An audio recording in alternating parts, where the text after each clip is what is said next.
MS ধোনির নাকি বয়স হয়ে গেছে। রোজ রবিবার মুম্বাই বনাম চেন্নাই ম্যাচ শুরু হয়েছিলেন বাংলাদেশ সময় রাত 8টায়। চেন্নাই টিমের সব ব্যাটসম্যানরা রান করতে না পারলেও ক্যাপ্টেন কিছুটা এগিয়ে দেখে গিয়েছিলেন। 17তম ওভারে যখন 182 রান, তখনও ধোনি মাঠে নামার সুযোগ পায়নি। যখনই সুযোগ পেল 19তম ওভার, বল বাকি ছিলেন আর 4টি।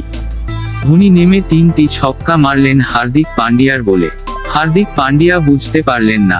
ওয়াংখেড়ে স্টেডিয়ামে ধোনির ছক্কা হাঁকিয়ে ভারতকে বিশ্বকাপ জেতানোর ছবি ভারতীয় ক্রিকেটের রূপকথায় জায়গা করে নিয়েছে।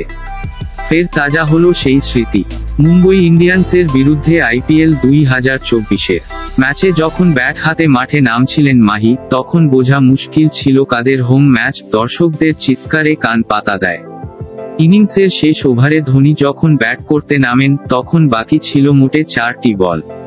এলেন, দেখলেন, জয় করলেন ঢঙে। ধোনি ক্রিজে এসে ঠিক সেই কাজটাই করেন, যেটার জন্য অপেক্ষা করছিলেন ওয়াংখেড়ের দর্শকরা। মাঠে নেমে প্রথম বলেই ছক্কা হাঁকান ধোনি।